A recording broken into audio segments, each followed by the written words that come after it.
शंकर जी के मंदिर जाते हो आप लोग? हाथ उठाओ, कौन कौन जाता है जरा। सब जाते हो? रख लो रख लो रख लो, वापिस रख लो रख लो। शिव जी के मंदिर जाते हो? घर से जल लेकर जाते हो? हाथ उठाओ, कौन कौन ले जाता है? सभी लोग ले जा रहे हो ना? हाँ, बहुत जरूरी है घर से लेकर जाना। क्यों लेकर जाना? क्योंकि घर में 10 तरह के लोग रहते हैं, 10 तरह के विचार होते हैं, 10 तरह की बातें होती है, 10 तरह का क्रम होता है। जब हम घर से एक लोटा जल देवादिदेव महादेव को चढ़ाना प्रारंभ करते हैं, घर का जल, अपने घर का जल जब हम देवादिदेव महादेव को चढ़ाना प्रारंभ करते हैं, भगवान शिव को देना प्रारंभ करते हैं, तब हमारे घर की बात हम भले महादेव को बताएं चाहे ना बताएं, पर परिंडे में से, हंडे में से, मटके में से एक लोटा जल जब जाता है, हम नहीं बोलते महादेव को, पर महादेव उस जल को देखकर पहचान जाते हैं कि इसके यहाँ तकलीफ क्या है। केवल जल देख। आप तो द्वारका के, आप तो गुजरात के निवासी हो।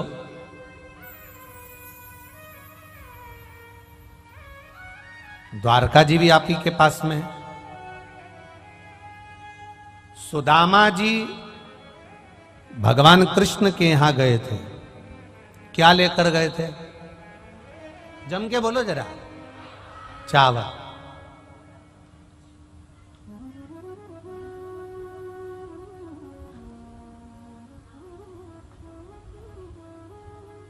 भगवान कृष्ण ने 3 लोक का राज्य दिया, 3 लोक का राज्य चावल को देख के दिया था कि बासमती था कि लाल किले का था। चावल देख के दिया था भगवान ने? नहीं, चावल नहीं। पड़ोस में गई सुशीला, मेरा पति द्वारका जा रहा है, थोड़ा सा कुछ दे दो। वो फटक रही थी तंदुल, उसने सुशीला के पल्लू में दे दिया। पल्लू में जब तंदुल आया, और पल्लू में तंदुल आया तो तंदुल डलते से ही पल्लू फट गया, नीचे चावल गिर गया, नीचे गिर गया चावल नीचे। सुशीला ने उस पल्लू को फाड़ा, उसके 4 भाग सुशीला ने करे, फिर तंदुल उसमें भरा, और तंदुल भरकर ले जा रही है। कंकर भी पड़ा हुआ है, बीनती बीनती रास्ते भर जा रही है। आंख का अश्रु उस तंदुल पर गिरते चले जा रहा है, आंख का अश्रु उस तंदुल पर गिरता गिरता जा रहा है, गिरता गिरता। तंदुल को बांध कर सुदामा जी को दे दिया। सुदामा जी, ये तंदुल लेकर चले जाओ। ये तंदुल सुदामा जी आप लेकर जाइए। सुदामा जी ने तंदुल बाजू में दबाया, लेकर पहुंच गए।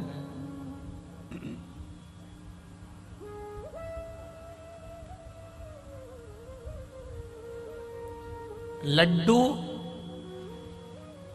25 दिन का बासी हो। कितने दिन का? 25 दिन का। पर उसकी पैकिंग, डब्बा 1 नंबर का हो। डब्बा खोलने वाला 25 दिन का बासी लड्डू जरूर खाएगा, अगर डब्बा अच्छा है तो। डब्बा अगर अच्छा है तो।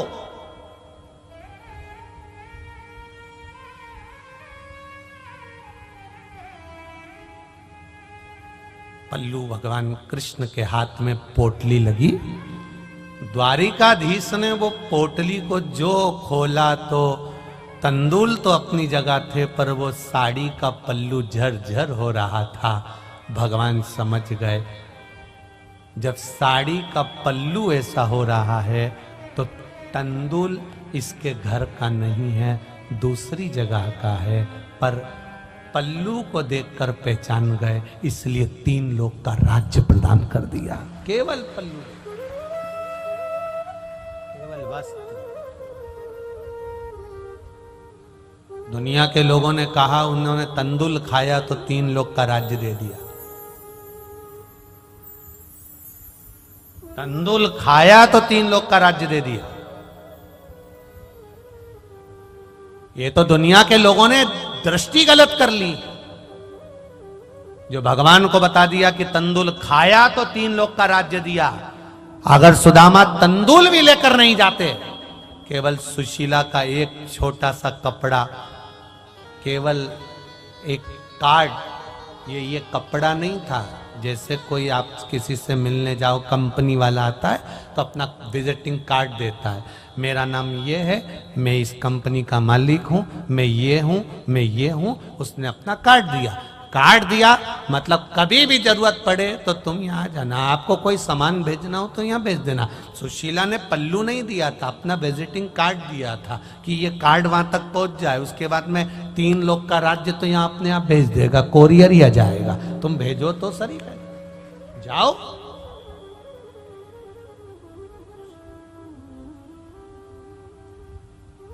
इतना बड़ा गांव छोड़कर, इतना बड़ा शहर छोड़कर, इतना बड़ा गांव छोड़कर, इतना बड़ा शहर, हालोल जैसा शहर, उधर हालोल है, यहां से ज्यादा बड़ी बस्ती है, हालोल जैसा शहर छोड़कर मेला भोलानाथ ये कंजरी में क्यों आया? क्योंकि भोलेनाथ को चाहिए, दिल देखता है, भाव देखता है, और केवल दिल और भाव के सिवाय कुछ नहीं।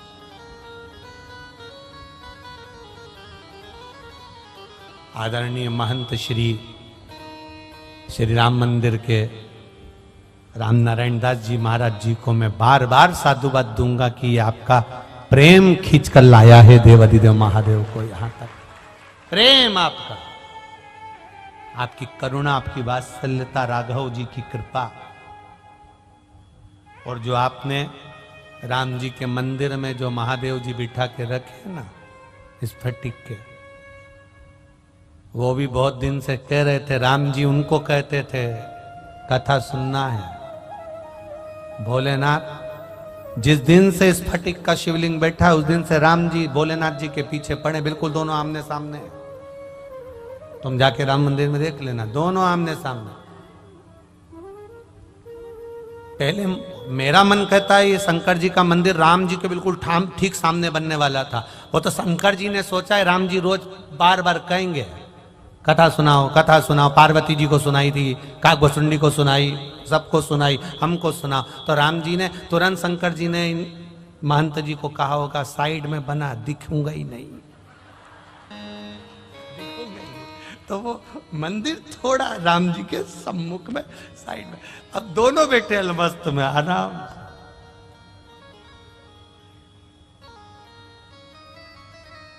होना थी कई, हो गई कई। ये विश्वास जागृत है, आपका भरोसा, और जो दिल से सुनता है। पत्र देखिए बहुत सारे हैं, बहुत पत्र। एक पत्र तो ये ही है, देखो शादी की पत्री का कम से कम काम तो आ रही है, यही खुशी की बात है। बाद में तो कहीं चली जाती थी, अब तो लिखने के भी काम आ रही हो। बच्चे का फोटो देखो पहले तो। जितने लोग आस्था चैनल पर कथा सुन रहे हैं, जितना प्रेशर बढ़ाओ बाबू, जितने लोग आस्था चैनल पर कथा सुन रहे हैं, और ये फोटो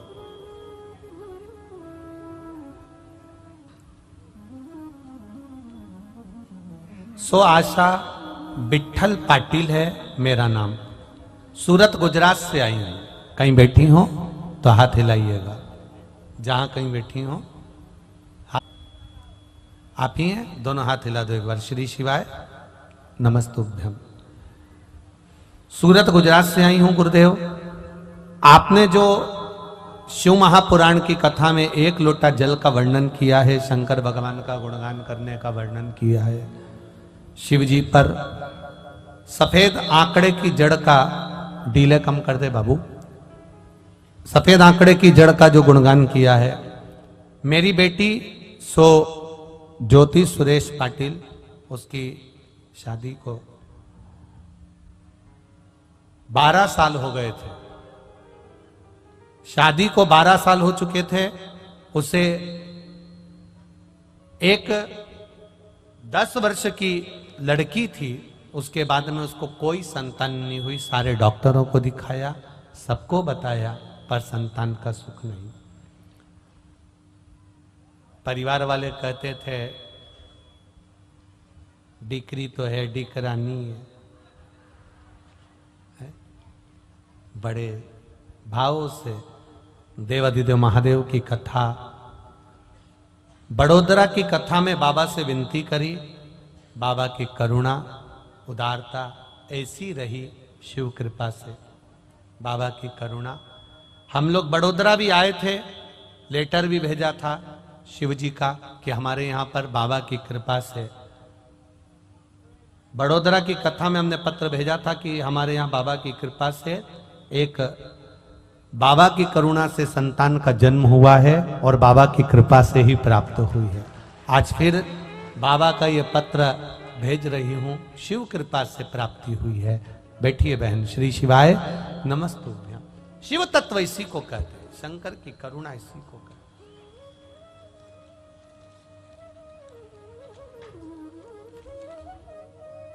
आप शिव की भक्ति को, आप शंकर भगवान के गुणगान को कर रहे हैं। शिव आता कहां है? क्या गांव में जगह नहीं थी? पर आहुका के दरवाजे पर मेरे देवाधिदेव महादेव यतिनाथ बनकर विराजमान हो गए। और जो यतिनाथ बनकर विराजमान हुए, सम्मुख में आकर खड़े हो गए। आहुका ने दरवाजा खोला। आप कौन है? कहां से आए? मैं एक राहगीर हूं, भटक गया हूं, मैं जानता नहीं हूं, मेरा मार्ग भटक गया है, मुझे यहां एक रात्रि रहने के लिए जगह दे दीजिए। तब आहुका ने कहा, बाबा जी हमारा घर छोटा है, एक कक्ष है, एक कमरा है, इसमें कैसे आप रहेंगे? कमरा भी इतना छोटा है कि केवल मैं और मेरा पति इसमें रह पाता है, केवल मैं और मेरा पति इसमें रह पाता। एक पत्र देखिए।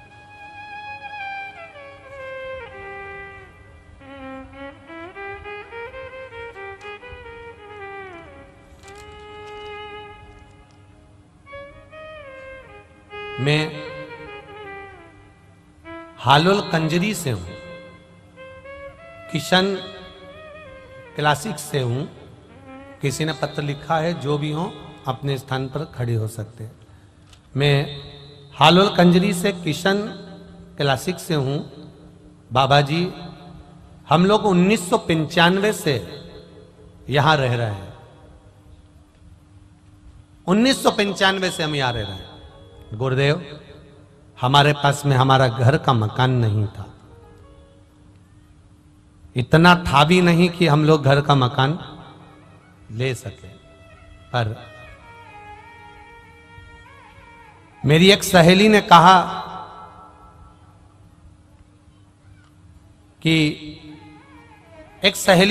कि मैं एक वीडियो भेजती हूं, उसमें पशुपति व्रत का वर्णन है, तो उसको कर एक बार। 1995 से मकान नहीं है, एक बार अगर व्रत करेगी और बाबा सुन लेगा तो अच्छी बात है। उसने क्लिप भेजी, मैं आपको नहीं जानती थी, ना आपको कभी सुना था, ना कभी देखा था, केवल वो क्लिप सुनी थी, आपका नाम भी नहीं जानती थी कि कौन सा महाराज है। मैंने पशुपति व्रत किया, बाबा की कृपा देखिए गुरुदेव, कोई पैसे की व्यवस्था नहीं, कोई धन नहीं, कोई वैभव नहीं। 1995 से बस ऐसे ही रह रहे थे किराए के मकान में, और बाबा ने कृपा कर दी। पहला व्रत कर कर दरवाजे पर केवल आकर दिया जलाया, और रात्रि को पति आकर बोला कि मैंने एक मकान बुक कर दिया। ये शिव तत्व, ये शंकर है, ये ओघड़ी है, ये दया है। केवल दरवाजे पर एक दिया जलाया और पति ने आकर शाम को कह दिया कि मैंने एक मकान बुक करा है। मैंने उसको कहा कि पैसे की व्यवस्था क्या होगी, तो कहता है चिंता मत करो, कहीं ना कहीं से तो कुछ ना कुछ होगा ही, कहीं ना कहीं से कुछ ना कुछ करेंगे, उधार ले लेंगे, कहीं से लाएंगे या फिर लोन ले लेंगे। गुरुदेव दूसरा पशुपति व्रत कर कर आई, और पति ने कहा उधार लेने की जरूरत नहीं है, बाबा ने उसकी व्यवस्था कर दी है और मकान मेरा हो गया। ये शिव तत्व है, ये शंकर, ये उघड़ी है, ये शिव है। तेरी कृपा बिना नहीं ले एक भी अनु लेते हैं श्वास, तेरी कृपा से तनो तनो। बखान क्या करो मैं राखों के ढेर का, चपटी भभूत में है खजाना कुबेर का। ये शिव तत्व है, ये शंकर। नहीं है मकान, छोटा सा है। संत, साधु, तपस्वी, जोगी, सन्यासी, साधक, उपासक और जो भगवान का भक्त होता है वो बहुत बड़ा महल नहीं बनाता। उसको जितनी जगह में बैठकर भजन करना है उतनी जगह बना लेता है, झोपड़ी बनाकर राम राम कृष्ण कृष्ण शिव शिव जपता रहता है। अब कोई आ गया, अतिथि कोई आ गया, कोई आया, कोई दूसरा संत, कोई अतिथि, कोई साधक, कोई तपस्वी, कोई साधु सन्यासी आ गया, तो जो साधक होता है, तपस्वी जो होता है, भजन करने वाला होता है, अपनी झोपड़ी छोड़ देता है, अतिथि को अंदर सुला देता है, खुद पेड़ के नीचे जाकर सो जाता है। अतिथि देवो भव का नियम वही हुआ। आहुका ने कहा महाराज जी हमारे पास सोने की जगह नहीं है, हम पति पत्नी एक कुटिया में रहते हैं, हमारे पास में सोने की जगह नहीं है। यतिनाथ कहते हैं भगवान शंकर जो अतिथि बनकर आए हैं, उन्होंने कहा मुझे तो यहीं रहना है, मैं कहां जाऊंगा आधी रात को। इतने में आहुका ने कहा भी थोड़ा सा प्रकाश है, थोड़ा सा प्रकाश है, थोड़ा सा उजाला है, पास में गांव है, नगर बसा हुआ है, आप वहां चले जाओ। नहीं नहीं नहीं, मैं जाऊंगा तब तक अंधेरा हो जाएगा, मैं नहीं जा सकता, मुझे यहां रहना है, मुझे यहीं पर रहना है। बारंबार जब कहा गया, बारंबार कहा जा रहा है, बार बार कहा जा रहा है, तब आहुका हाथ जोड़कर खड़ी हो गई, हमारे पास जगह नहीं, मैं आपको भोजन करा देती हूँ, मैं आपको पानी पिला देती हूँ, मैं आपका आतिथ्य कर देती हूँ, मैं आपका सत्कार कर देती हूँ, मैं आपके चरण धो लेती हूँ, पर हमारे यहाँ रुकने की व्यवस्था नहीं है व्यवस्था।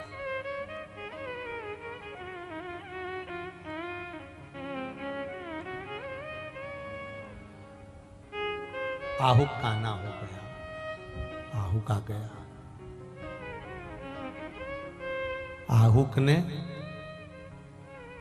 आहुका के शब्द सुने, जो अतिथि से कह रही है कि हमारे यहां सोने की जगह नहीं। आहुक ने हाथ जोड़कर आहुका से कहा कोई बात नहीं, कोई बात नहीं।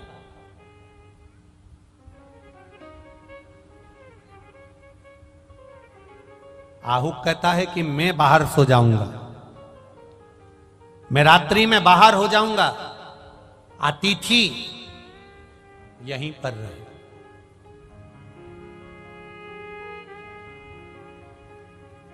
मेरी धर्म पत्नी भी बाहर हो जाएगी, आप इस कक्ष में निवास करो। शिवजी मुस्कुराकर बोले स्त्री, नारी, घर की स्त्री बाहर जाकर सोएगी, अच्छा लगेगा?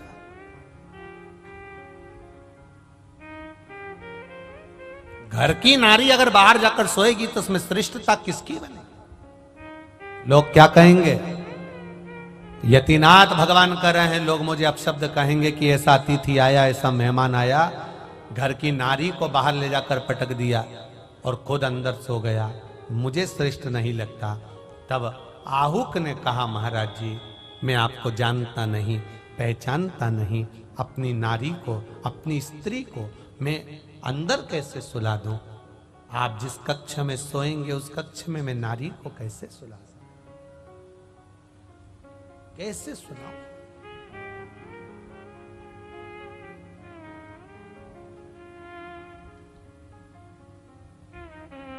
कभी कभी बड़े भारी प्रसंग आकर खड़े हो जाते हैं, बड़े भारी।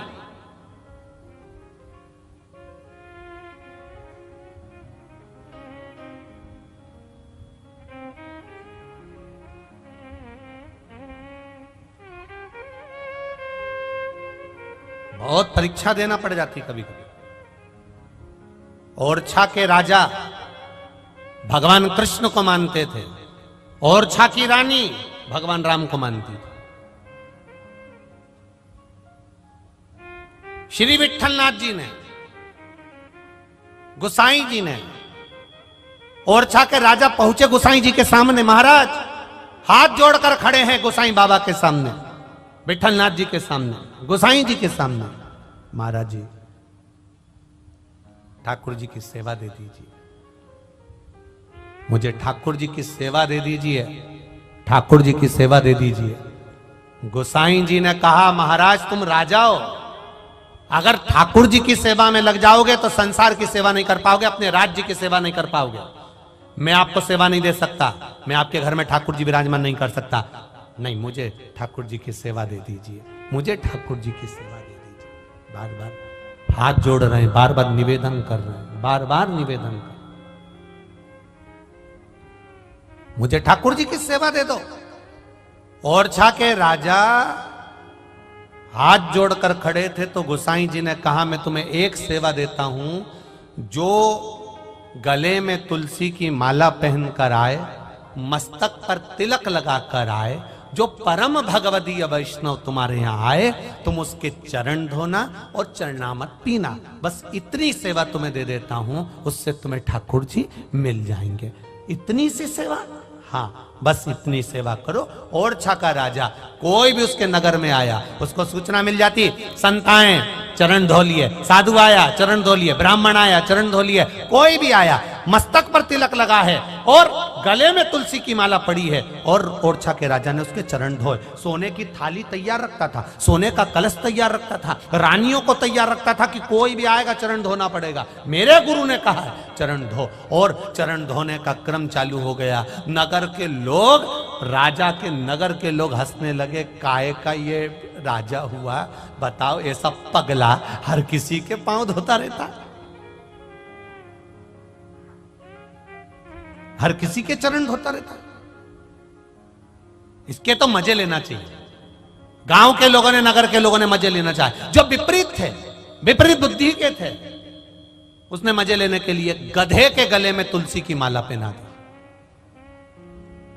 गधे को तिलक लगा दिया और लेकर पकड़कर पहुंच गए राजा के दरवाजे पर। महाराज महाराज महाराज महाराज महाराज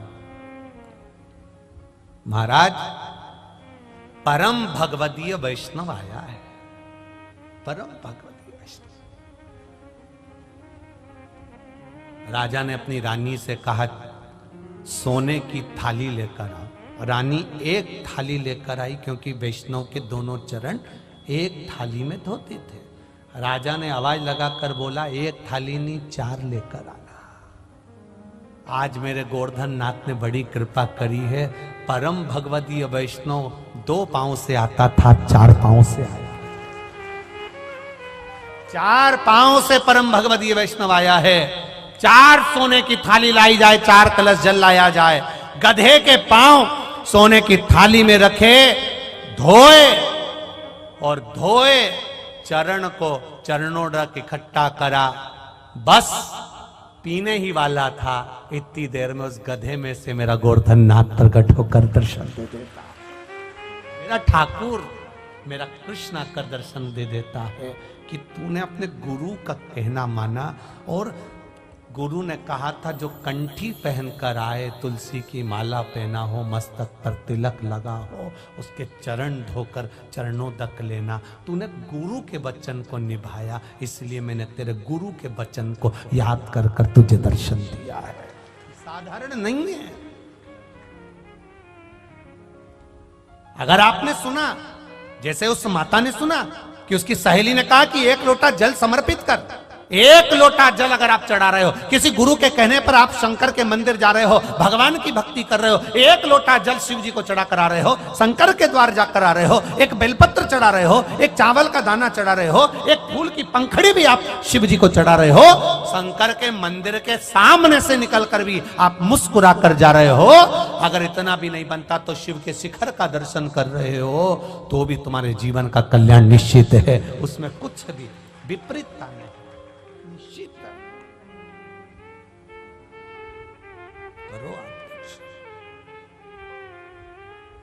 जब आप भगवान शिव के स्मरण करते हैं, कहा महाराज जी आप अंदर सोएंगे, मेरी धर्म पत्नी अंदर सोएगी, दुनिया के लोग क्या कहेंगे। यतिनाथ भगवान ने कहा अगर नारी को बाहर सुलाता हूं तो लोग मुझे हंसेंगे, एक काम करता हूं मैं बाहर सो जाता हूं। शंकर भगवान जब बाहर सोने की बात करने लगे तो आहुक ने कहा नहीं नहीं आप अंदर सो, आप अंदर सो।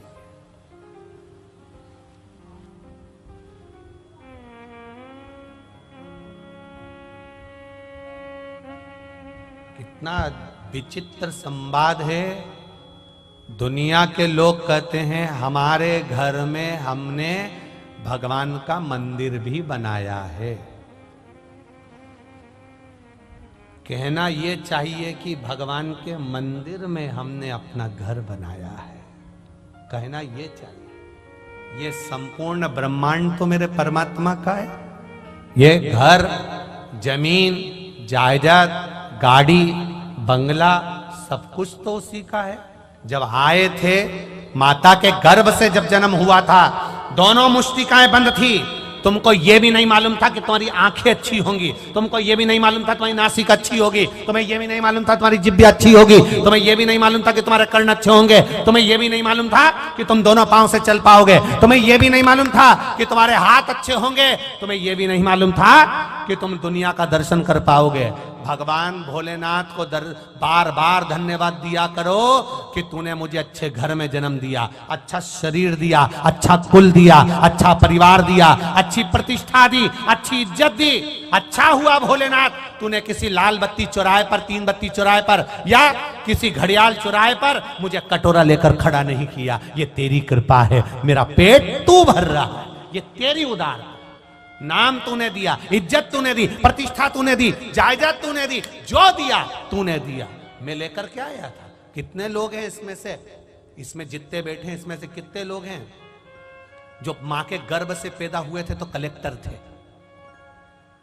एसपी थे, डॉक्टर थे, इंजीनियर थे, मिनिस्टर थे। मां के गर्भ से जब जन्म लिया था तुम्हें भी नहीं मालूम था कि तुम क्या थे, तुम्हें यह भी नहीं मालूम था कि तुम सही से जिंदगी जी पाओगे कि नहीं जी पाओगे। ये तो उसकी उदारता है जो तुम्हें मिला है और उसको आप भोग रहे हो। ये उसकी उदार, ये उसकी कृपा है, ये उसकी करुणा। और उसको उसने दिया और देने के बाद भी तुम इतनी अभिमतता में फूल गए। मैं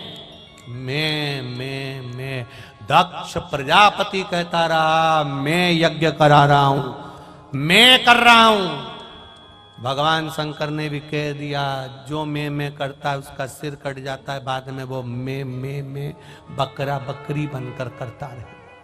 कट गया सिर, बाद में बकरे का मुंह लगा था, बकरे का। भगवान विष्णु ने कहा तुम अपने जमाई की, शंकर जी की स्तुति गाओ।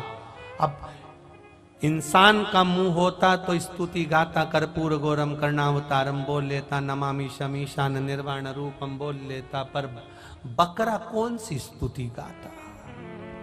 मुख बकरे का लगा था तो बकरा कैसा बोलता है वैसा बोल दिया।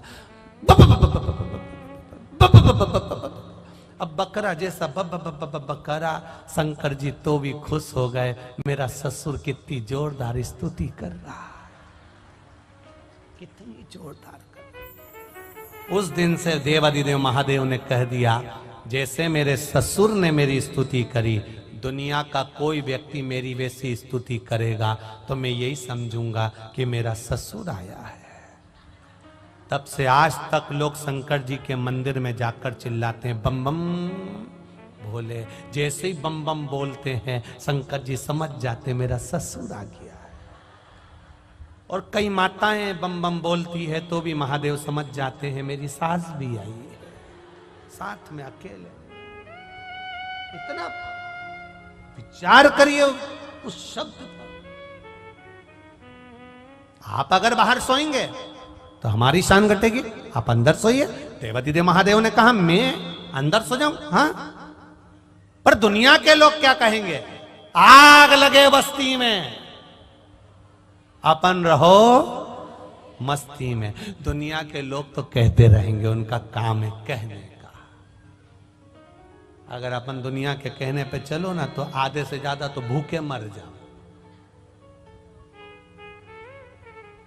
एक बार हमको बहुत तेज भूख लग रही और जजमान के घर में बैठे। अब जजमान ने लाके सामान भी बहुत सारा रखा ऐसा टेबल पे। अब एकदम बाहर से आए थे और एकदम निपटा जाते, सब खा जाते।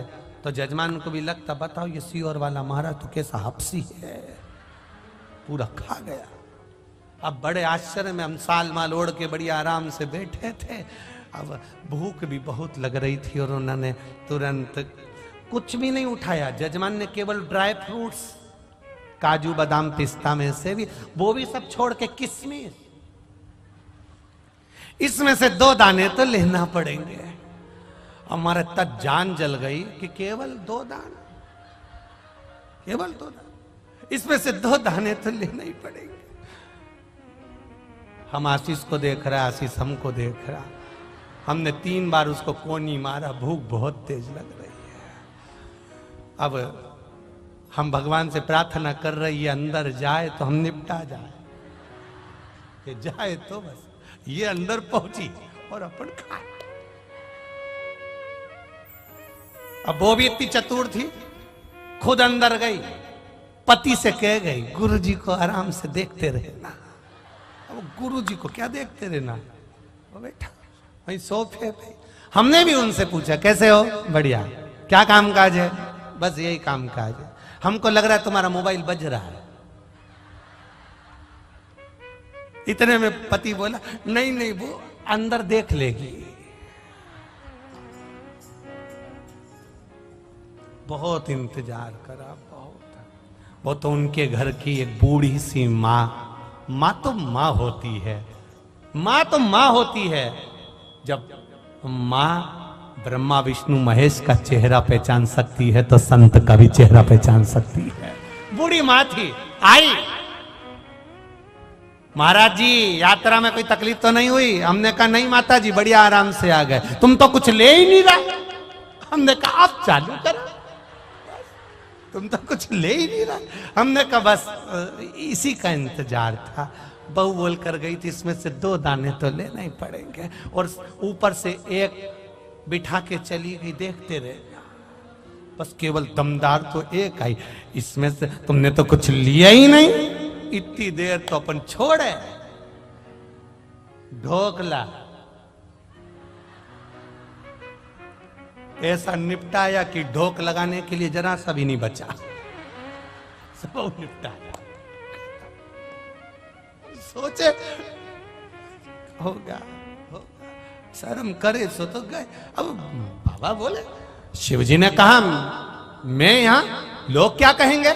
आहूक ने कहा दुनिया के लोग कहेंगे, कहते रह जाएंगे। आप भीतर सोइए, मुझे मेरी धर्म पत्नी पर पूर्ण विश्वास, पूर्ण भरोसा, और आप पर भी है। अतिथि आया है, भगवान के तुल्य आया है, ये नुकसान नहीं दे सकता। ये मेरा विश्वास करता है, ये मेरा भरोसा करता है, ये मेरा विश्वास कहता है। भगवान यतिनाथ बनकर उसके घर में विश्राम कर रहे थे। आहूक आज बाहर गया, बाहर उसको नींद नहीं आ रही थी, धनुष बाण लेकर बैठ गया। अंदर यतिनाथ सो रहे हैं, अतिथि सो रहा है, धर्म पत्नी सो रही है, ये बाहर भ्रमण कर रहा है। घूम रहा है। इतनी देर में एक जंगली जानवर आया और आहू को खा गया, निपटा गया, समाप्त कर दिया। शव पड़ा है, वो भी उधेड़ा हुआ।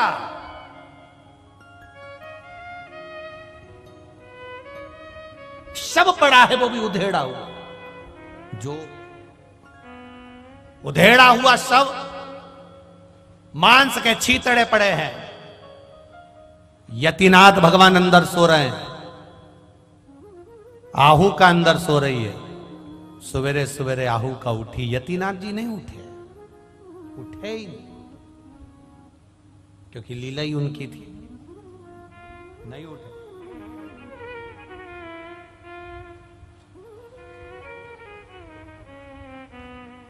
भगवान नहीं उठे, लीला उनकी थी। जब वो लीला करता है तो कोई साधारण करता है क्या? उसको अगर अच्छा बनाना है तो बनाकर छोड़ेगा, और बुरा बनाना है तो बनाकर छोड़ेगा। उसको लीला करने में कितनी बड़ी कथा श्रीमद् भागवत कथा में आती है। जामवंत की पुत्री जामवंती से जामवंत ने भगवान कृष्ण का विवाह करा था। बकरा बकरी की छोरी कैसी होगी रे? बोलो तो रे, हालोल वालो और कंजरी वालो। बकरा बकरी की छोरी भी बकरी जैसी होगी कि नहीं होगी? अरे बोलो तो जम के। ठीक है। ऊंट की छोरी ऊंट जैसी, बांदरा बांदरी की बांदरा बांदरी जैसी, इंसान की इंसान जैसी, भैंस की भैंस जैसी, गाय की गाय जैसी।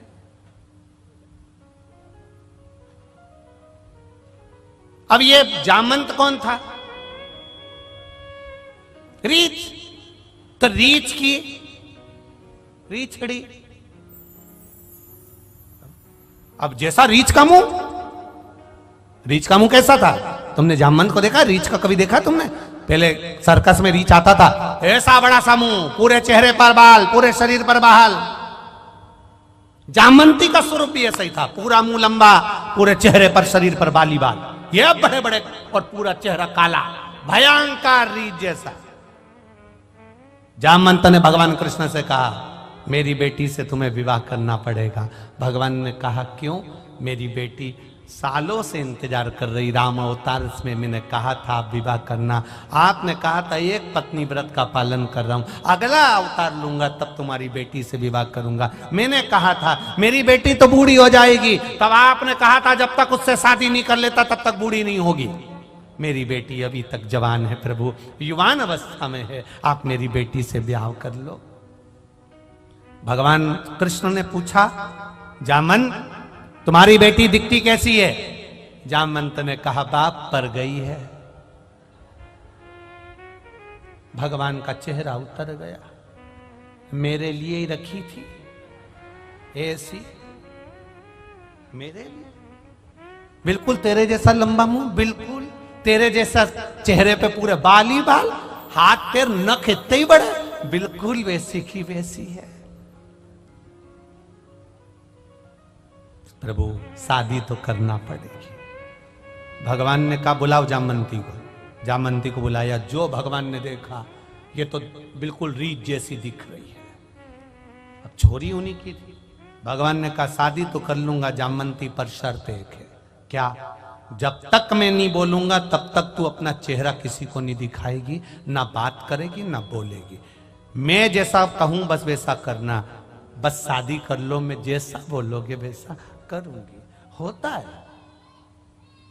एक पति पत्नी गार्डन में घूम रहे थे, लड़का लड़की, तो लड़की बात बात में लड़के से कह रही थी, एक बार शादी तो हो जाए, मैं पूरे घर को स्वर्ग बना दूंगी, पूरे घर को स्वर्ग बना दूंगी, बस अपनी शादी हो जाए पूरे घर को स्वर्ग बना दूंगी।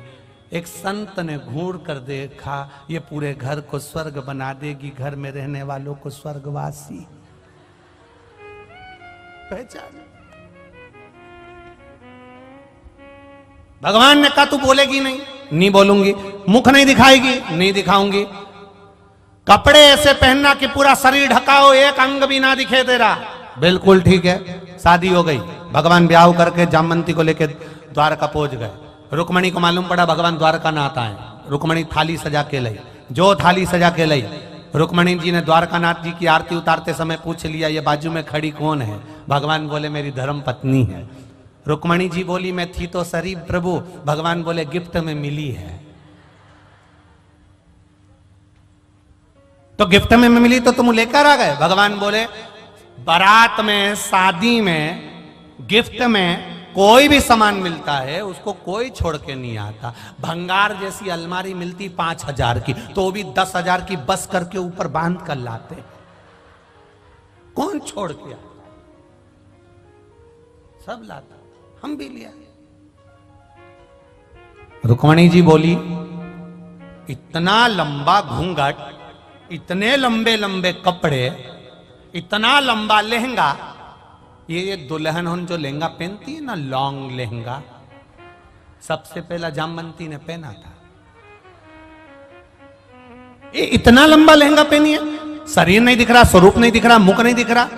भगवान बोले बड़ी सुंदर है, इतनी जोरदार, इतनी जोरदार, एकदम सुंदर, इसके बराबर दुनिया में कोई सुंदर नहीं। इतने में रुक्मणी जी बोली ये मुझसे ज्यादा सुंदर है क्या? भगवान बोले तू तो उसके पांव की धूल नहीं लगे, तो उसके पांव की धूल नहीं है। इतने में रुक्मणी जी ने कहा आरती बाद में उतारूंगी, पहले इसका मुंह ही देखूंगी। और थाली रखी नीचे और जामवंती का मुंह घूंघट उठाने लगी। भगवान ने कहा था मुंह छुपा के रखना, जामवंती ने घूंघट पकड़ के रखा। रुक्मणी जी उठाए, जामवंती फिर खींच, रुक्मणी जी फिर उठाए, जामवंती फिर खींच। इतने में रुक्मणी जी को गुस्सा आ गया, इतनी सुंदर है तो इतना इनकार कर रही है, इतना अभिमान कि अपना चेहरा तक नहीं दिखा रही। रुक जाते। आरती की थाली में से पानी लिया, हाथ में जल लेकर रुक्मणी जी ने कहा सुन रे जामवंती, मैं तुझे श्राप देती हूं, तू ज्यादा सुंदर है ना, मैं जितनी सुंदर हूं बस उतनी सुंदर रह जा, जा। भगवान ने जामवंती को कोनी मार के कहा उठा ले, उठा ले। जो जामवंती ने घूंघट उठाया, भगवान के गले की हार में, रुक्मणी जी की हंसली में जो जामवंती ने अपना चेहरा देखा, इतनी सुंदर हो गई। जामवंती ने ठाकुर जी के चरण पकड़ लिए, तेरे बराबर लीला कोई नहीं कर सकता, रीछड़ी को इंसान बना दिया। ये तेरी कृपा है, ये तेरी करुणा है, ये तेरी कृपा है, तेरे बराबर कोई नहीं कर सकता। कौन करेगा? लीला शिव जी की है, शंकर जी कर रहे हैं। मर गया आहू, उसके मांस के छीतड़े छूतड़े निकल गए। बड़ा है। शंकर जी नहीं उठे, अतिथि नहीं उठा, यतिनाथ नहीं उठे, उठी आहू का उठी और आहू का उठकर बाहर पति से मिलने के लिए गई थी। क्या देखती है वहां तो पति मरा पड़ा हुआ है, मरा पड़ा, रो पड़ी, बिलक पड़ी, आंखों से आंसू बहने लगा। अंदर आई, दौड़कर कहा यतिनाथ, यतिनाथ, यतिनाथ। दौड़कर आकर कही हे यतिनाथ, हे यतिनाथ, अतिथि मेरा पति मर गया है, रो रही। यतिनाथ बाहर जाकर देखते हैं तो उसको किसी जंगली सुंदर ने उसको मार दिया है। पत्नी रो रही है। यतिनाथ कहते हैं मेरे कारण तुम्हारा पति मारा गया है, मेरे कारण तुम्हारा पति मरा। आहूका ने कहा तुम्हारे कारण नहीं मरा,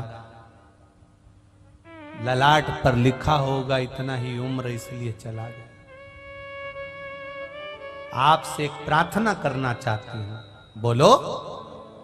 मेरे पति के जितने टुकड़े बचे हैं इसको चिता पर रखा जाए, मैं अपने पति के साथ सती होना चाहती हूं। बस आप चिता तैयार कर दो, मैं अपने पति के साथ सती हो जाऊं, ऐसी कृपा कर दीजिए, ऐसी दया कर दीजिए। चिता तैयार हुई और वो चिता तैयार होकर पति के टुकड़ों को रखा गया। आहू का उस चिता पर जाकर बैठी, आग लगाने के लिए भी दी गई तो मेरे महादेव को दी गई, कोई था ही नहीं। अग्नि कौन देगा, कौन अग्नि दे? जैसे ही अग्नि लगाने के लिए देवाधिदेव महादेव को दिया, महादेव उस अग्नि के सम्मुख में 5 क्षण के लिए बैठे और महादेव यतिनाथ के रूप में प्रकट होकर कहते हैं, जीवित हो जाओ, मेरा वर है, तुम्हारी परीक्षा लेने के लिए आया था, तुम्हारी परीक्षा लेने के लिए आया था, प्रकट हो। आहू का दोनों प्रकट हो, दोनों।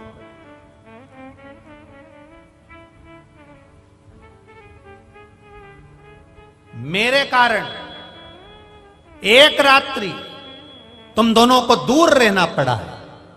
मैं तुम्हें वर देता हूं, अगला जन्म आहू तेरा नल का होगा, तू राजा बनकर जन्मेगा और ये विदर्भराज भीम की कन्या दमयंती बनेगी। तुम दोनों अलग अलग रहोगे, मैं स्वयं हंस अवतार लेकर आऊंगा। शिव जी कहते हैं मेरा एक अवतार होगा हंस अवतार, और मैं उस हंस अवतार लेकर आऊंगा और नल और दमयंती तुम्हें मिला दूंगा, दोनों को मिला दूंगा। लेता है शिव परीक्षा, थोड़ा तकलीफ आ सकती है, थोड़ा दुख आ सकता है, थोड़ा कष्ट आ सकता है, फाइल थोड़ी मोटी हो सकती है, थोड़ा कष्ट ज्यादा आ सकता है, थोड़ा दुख ज्यादा आ सकता है, पर विश्वास शिव के प्रति दड़ी बनाकर रखना। एक लोटा जल मेरे महादेव को चढ़ाते रहना, एक बेलपत्र महादेव को चढ़ाते रहना। अगर कष्ट शरीर में है, रोग है, बीमारी है, शिव का गुणगान करते रहना। ये मत सोचना 2 महीना 3 महीना करूंगी उसके बाद छोड़ दूंगी। नाना, तेरे मंदिर में आना मेरा काम है और मेरी बिगड़ी बनाना तेरा काम है। उसके यहां जाते रहो, उसके द्वार जाते रहो, उसकी चौखट पर जाते रहो, जाओ उसके चौखट पर, जाओ उसके दरवाजे पर।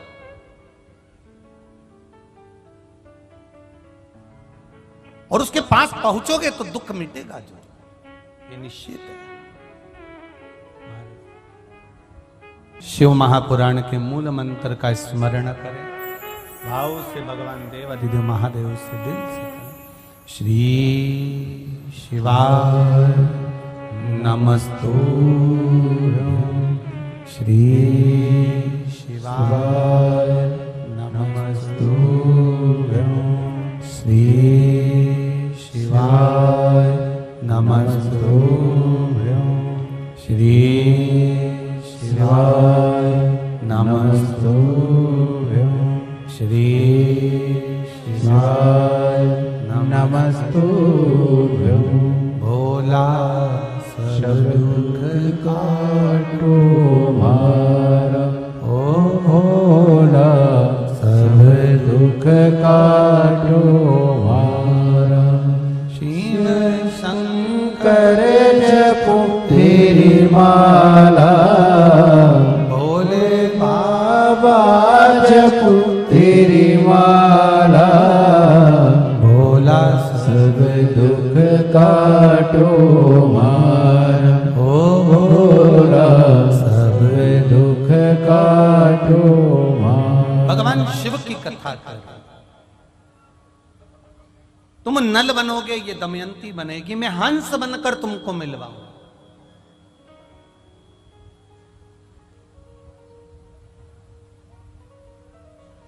शिव महापुराण की कथा कहती है, भगवान शंकर का गुणगान कहता है।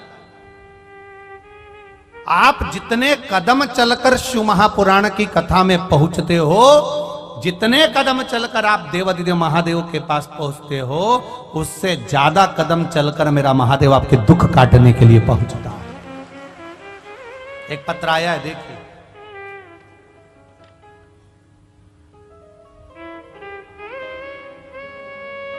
स्वर्णा नरेंद्र जाधव, नासिक जिला महाराष्ट्र से आए हैं। कहीं बैठे हो तो हाथ हिलाइए, कहीं बैठे हो तो हाथ हिलाइएगा। स्वर्णा नरेंद्र जाधव महाराष्ट्र से। गुरुदेव, मकर संक्रांति के दिन मेरे बेटे के सिर में दर्द हुआ और सर की जांच कराई तो उसके सिर में 2 गठान हो गई। हमने 2-3 डॉक्टर को दिखाया, सबने कहा गठान है पर ब्रेन में है, दिमाग में है, सिर में है, इसलिए ऑपरेशन करना बड़ा मुश्किल है। अगर ऑपरेशन कर दिया तो ये उठ पाएगा कि नहीं उठ पाएगा कोई भरोसा नहीं। दवाई दे दी, वो भी देना चालू करा, आराम नहीं लगा। हमने 1 लोटा जल भगवान शंकर को चढ़ाना प्रारंभ करा और बेलपत्री चढ़ी हुई बच्चे को खिलाना प्रारंभ करी। बाबा से विनती करी, अगर पावागढ़ में जो कथा होने वाली है उससे पहले अगर मेरे बेटे की गठान कम हो जाएगी तो मैं कथा सुनने के लिए अपने बेटे को लेकर जाऊंगी। बाबा की कृपा से दूसरी बार उसकी जांच कराने के लिए, सीटी स्कैन कराने के लिए लेकर गए। उसकी गठान पहले जितनी बड़ी थी उससे आधी से आधी हो गई। इसलिए मैं अपने बेटे को यहां कथा सुनाने लेकर आया। ये शिव तत्व है, ये शंकर, ये उघड़ी है। तेरी कृपा बिना न हिले एक भी अणु, लेते हैं श्वास तेरी कृपा से तनु तनु। आप दिल से उसका भजन करो, हृदय से उसको पूछो। मेरे शिव को छल से जल नहीं चाहिए, मेरे शिव को हृदय से जल चाहिए। छल करा दक्ष प्रजापति ने, अपनी बेटी सती का विवाह देवादिदेव महादेव से कर दिया और बाद में अपने जमाई का ही अपमान कर दिया।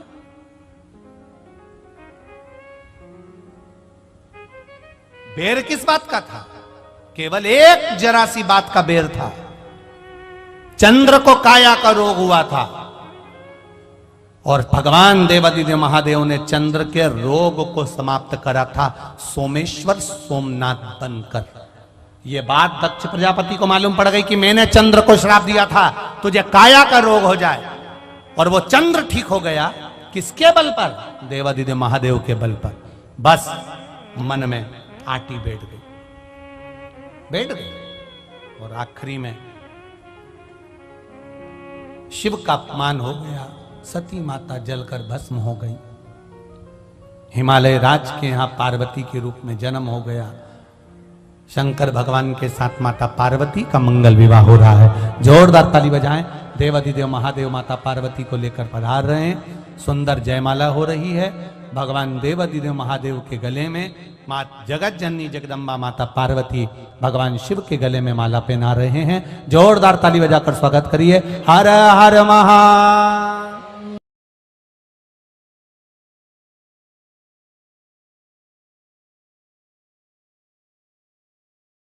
शिवलिंग जो लोग उठाकर ले गए थे वो शिवलिंग उसके व्रत करने के लिए वापिस वहां रखा और व्रत करवाया। शिव तत्व इसको कर। मैं धन्यवाद दूंगा।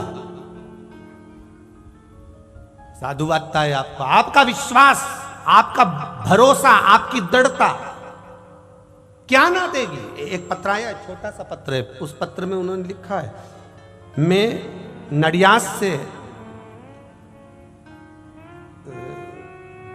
नडियाद से कोई बेन का नाम लिखा है। अब क्या नाम लिखा है मेरे को इतना ध्यान नहीं आ रहा। जनता बेन है क्या, वो कौन सी बहन लिखा है? नडियाद से छोटा सा पत्र है। किसने लिखा है? जिसने भी लिखा हो वो खड़ी हो जाना है। जिसका बेटा IAS ऑफिसर बना है,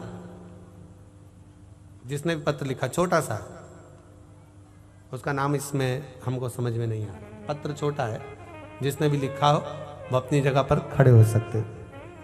नडियाद से हूं।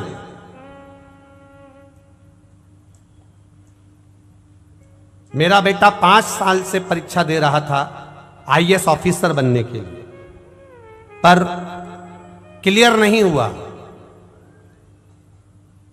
और जब क्लियर नहीं हुआ तो किसी ने कहा कि पंडाल में बैठकर एक बार शिव महापुराण की कथा सुन ले और पशुपतिनाथ व्रत प्रारंभ कर दे। मैंने और मेरे बेटे ने बड़ोदरा की कथा का स्मरण किया और पशुपतिनाथ व्रत का क्रम प्रारंभ किया। बाबा की कृपा से आज मेरा बेटा IAS ऑफिसर बन चुका है। मैं बाबा को यहां प्रणाम करने आया। ये शिव तत्व है, ये ओघड़ी, ये दयालु है, ये कृपालु। भक्ति दृढ़ी करिए, विश्वास दृढ़ी करिए। लोग कहेंगे आपको कंजरी क्यों जा रहे हो, टीवी पर भी तो कथा आ रही है, क्यों पंडाल में बैठकर सुन रहे हो, किस लिए जा रहे हो। पंडाल में बैठना मतलब कंकर संकर से अपने दिल की बात जब बैठते हो तो वो शरीर से कहा हुआ, चित्त से कहा हुआ वहां श्रवण करना। हम तो कई बार कहते हैं, जितने लोग मोबाइल पर सुन रहे हैं, टीवी पर सुन रहे हैं, उनसे भी कहेंगे दिल से सुनो, हृदय रखकर सुनो। 3 घंटे की कथा में आधा घंटा तो मूंछ वाला भैया ले जाता है, बचता है 2.5 घंटा, और 2.5 घंटे में भगवान का भजन करने का मौका मिलता है। ऐसी लगन जोड़ लो महादेव से, ऐसा चित्त जोड़ लो महादेव से कि तुम टीवी के सामने बैठकर भी कथा सुन रहे हो तो मेरा महादेव तुम्हारे पास खड़ा हुआ है, तुम्हारे कष्ट को हर, तुम्हारे दुख को हर। करो भजन।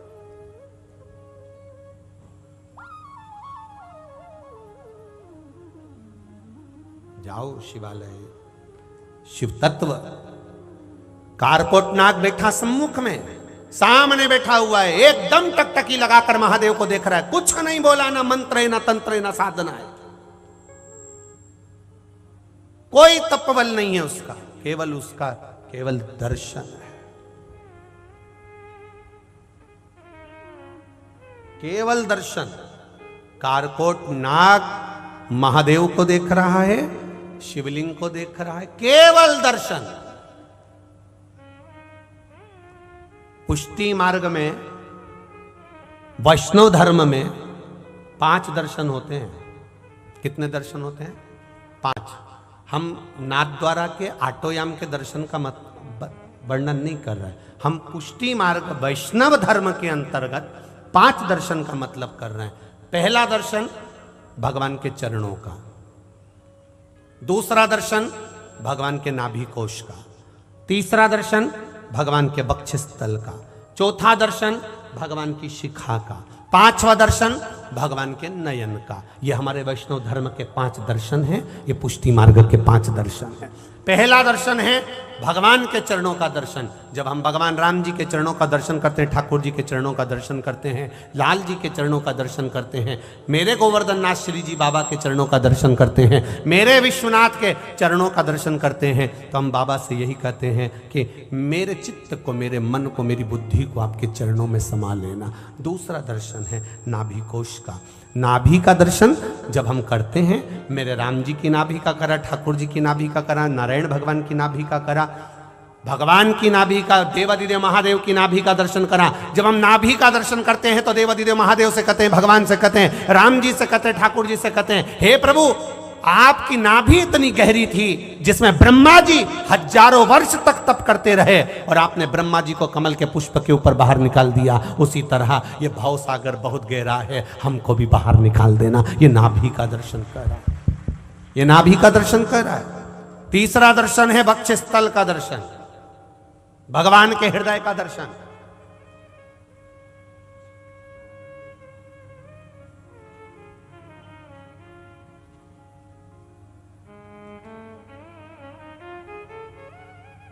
भगवान के हृदय का दर्शन, ये तीसरा दर्शन। तृतीय दर्शन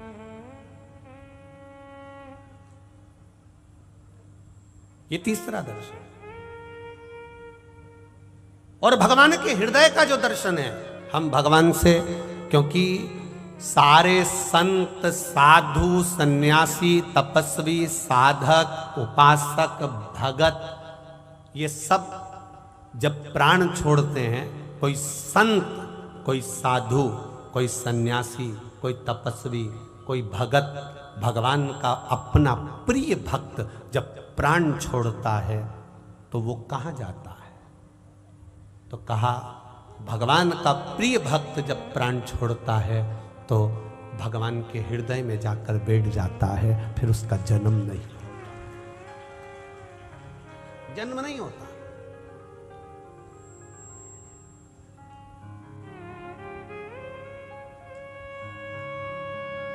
नींबू ज्यादा आते हैं तो अपन अचार डाल लेते हैं, केरी ज्यादा आती है तो अपन अचार डाल लेते हैं, आंवला ज्यादा आता है तो अपन मुरब्बा डाल लेते हैं, अचार डाल लेते हैं, मिर्ची अच्छी आ रही है तो अपन अचार डाल लेते हैं। अभी जिग्नेश भाई ने भी डाला है, पूछ लेना बोले। जो अच्छा आया हमने उसका अचार डाल लिया। अचार डालकर हमने उसको किसी बर्तन में नहीं रखा, कांच की बरनी में रखा। जब भी कोई फिल्म बनाने वाला फिल्म बनाता है तो इसको जो हृदय होता है ना, उसको दिल को कांच का टुकड़ा कहता है। इसलिए लोग गाना गाते ना, अगर दिल हमारा शीशे के बदले पत्थर का होता, न टूटता न फूटता। मतलब ये हृदय कांच की बरनी है, और इस कांच की बरनी में मेरे नारायण, मेरे राम, मेरे शिव अपने भक्तों को संजो कर रख लेते हैं इस दिल में, इस हृदय में, ये बरनी में।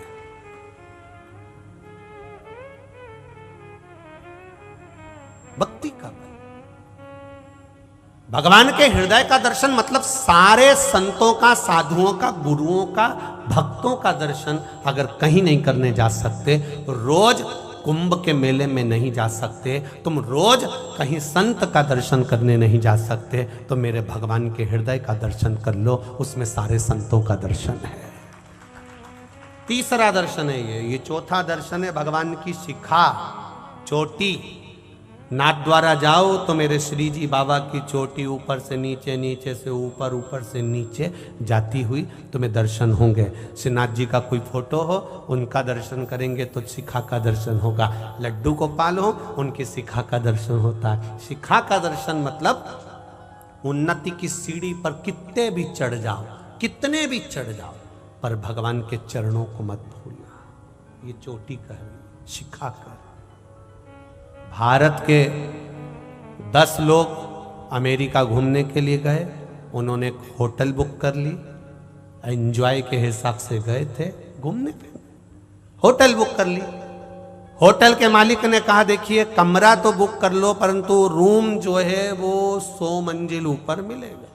कि चलेगा, लिफ्ट लगी, लिफ्ट दबाई, 100 मंजिल ऊपर जाना आना, और उसमें दिक्कत क्या है, जाना आना चल। अब ये 10 लोग भारत के घूम रहे थे, 4-5 दिन घूमे, छठे दिन जब घूम कर आए, होटल में आए, बटन दबाई, लाइट नहीं थी।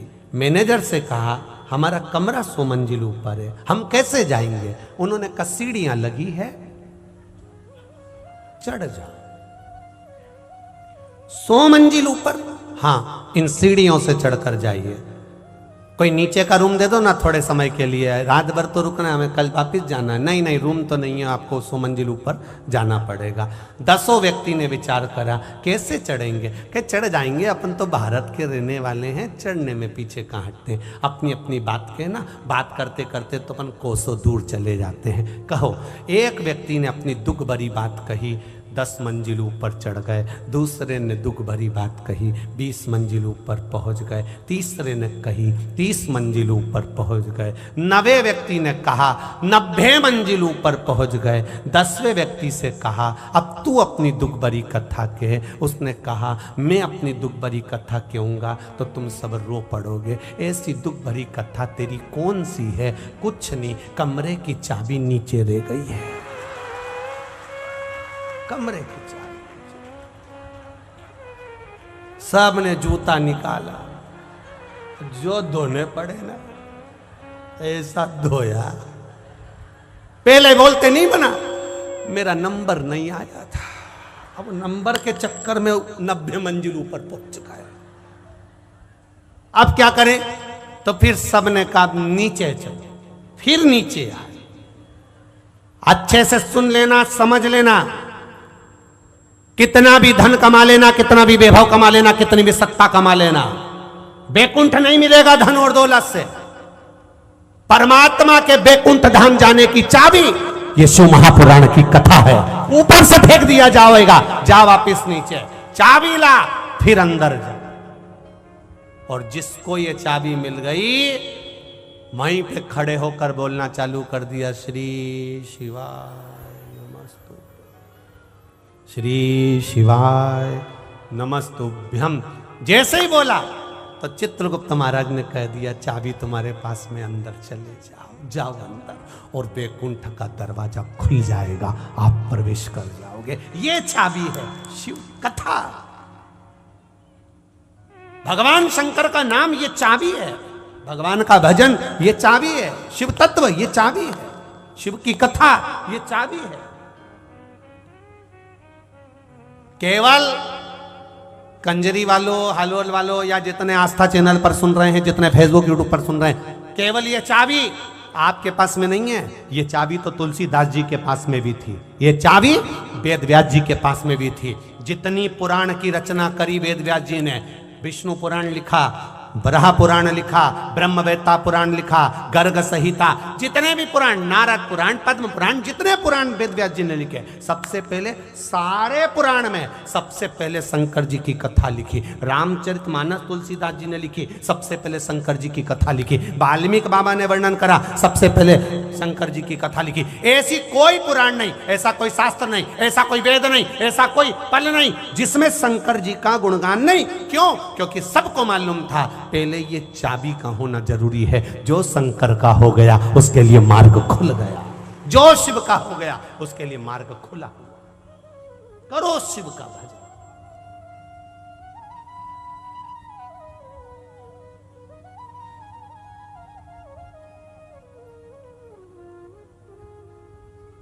स्मरण करें, अपनी जगह पर बैठकर भगवान शंकर का गुणगान करें। शिव महापुराण के मूल मंत्र का रस तत्व ग्रहण करें।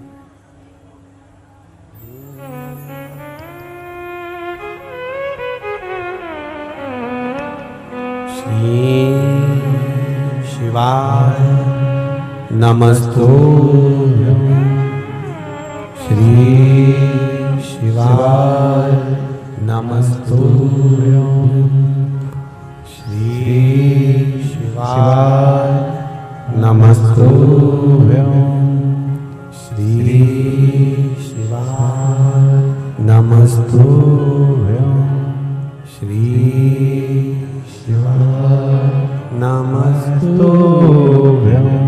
भोला सब दुख काटो भार, ओ भोला सब दुख काटो भार।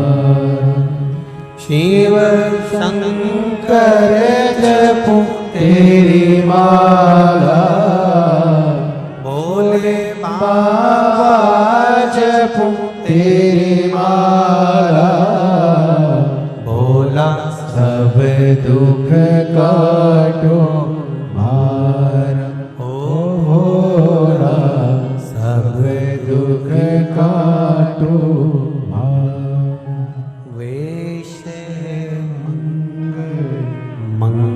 मंगलकारी वैश्य मंगलकारी, शमशान वासी हमारा, शमशान वासी हमारा। भोला सब दुख काटो मारा, ओ भोला सब दुख काटो मारा। भगवान शिव की कथा करता, आप हृदय से श्रवण करें, वो हृदय से सुख देता। कारकोट मौन होकर बैठा है, कुछ नहीं पढ़ रहा, कुछ स्तुति नहीं कर रहा, कोई मंत्र नहीं जानता, कोई तप नहीं जानता, केवल भगवान को निहार रहा।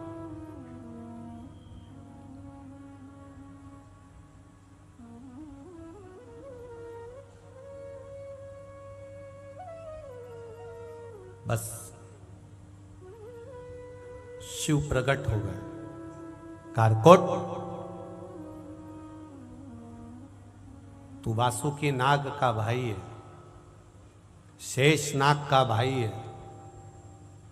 सर्पों में भी ऐसा सर्प है जिसको डस ले उसका शरीर सड़ जाता है, तड़प तड़प कर व्यक्ति मरता है।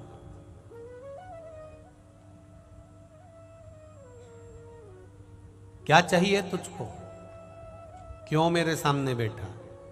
बस बैठा ही था तो भोलेनाथ जी प्रकट हो गए।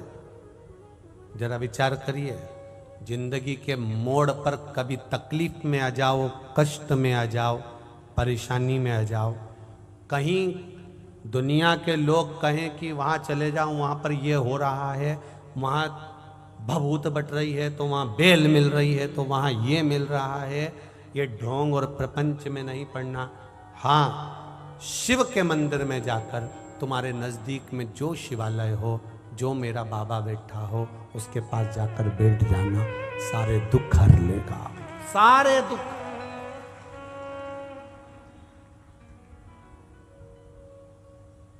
एक पत्र है,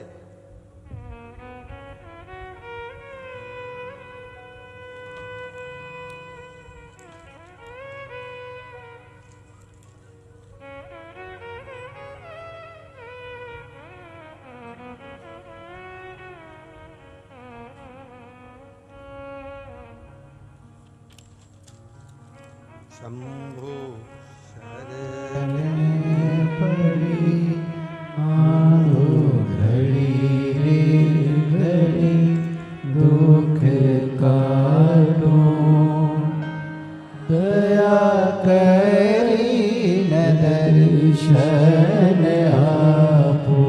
अब वो पत्र ढूंढना पड़ेगा, जिनने भी लिखा होगा वो पत्र जो है। बड़ौदा की कथा में एक माँ ने अपने बच्चे से कहा कि तेरा सीए पास नहीं हो रहा,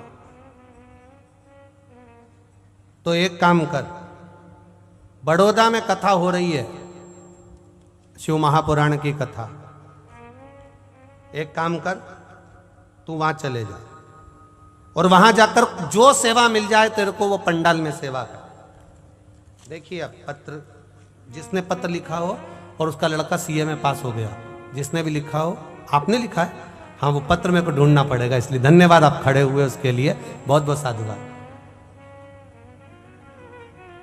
इसमें नाम वगैरह थोड़ा सा मेरे पास में पत्र ढूंढूं मैं है पहले।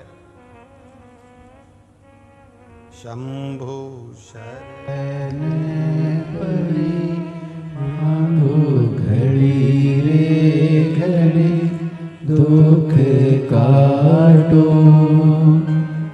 दया करी न दर्शन आपो। शंभो शरण पड़ी मांगो घड़ी रे घड़ी दुख काटो दया करी न दर्शन आपो। पत्र ढूंढना पड़ेगा। श्री शिवाय नमस्ते। क्या नाम लिखते बाबू? जरा देव ना, माइक पहुंचाओ जरा। सिद्धार्थ, हाँ सिद्धार्थ, पहुंचाओ जरा माइक, पहुंचाओ।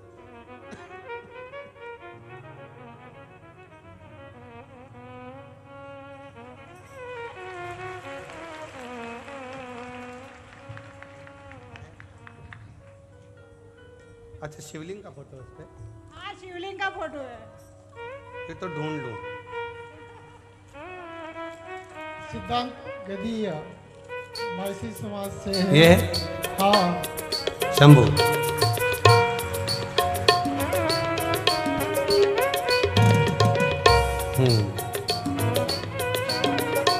बड़ौदा गुजरात से, मूल निवासी राजस्थान में चित्तौड़गढ़ जिला से, सावा गांव से हूँ।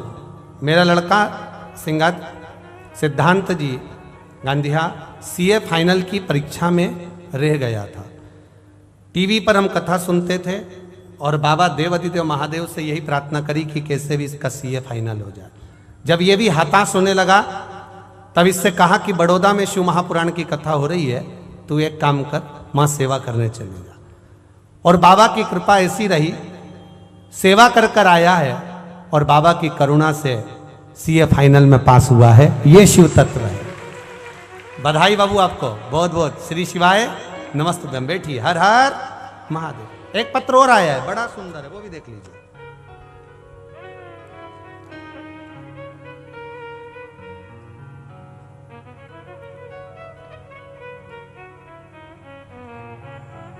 ऐसा पत्र है, इसमें नाम मेरे को समझ में नहीं आ रहा, गुंजा लिखा है कि क्या लिखा है। ठीक है, जिसका भी पत्र है, देख लो जरा एक बार, कोई का जिसने पत्र लिखा है, उसने लिखा है मैं बड़ौदा गुजरात की रहने वाली हूं। अब गुंजा नाम लिखा है, क्या लिखा है? बड़ौदा गुजरात की रहने वाली हूं। आपने कहा था कि जो एक बार पंडाल में आने से महादेव मनोकामना पूर्ण करता है।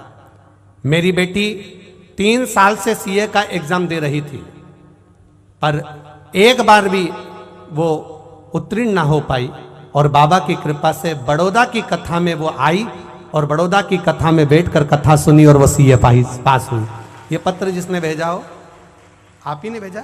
हाँ, एक बार दोनों हाथ हिला दो ऐसा। श्री शिवाय नमस्तुभ्यम। बधाई आपको, बहुत बहुत बहुत बहुत साधुवाद। ये शिव तत्व है। ओ घड़ी,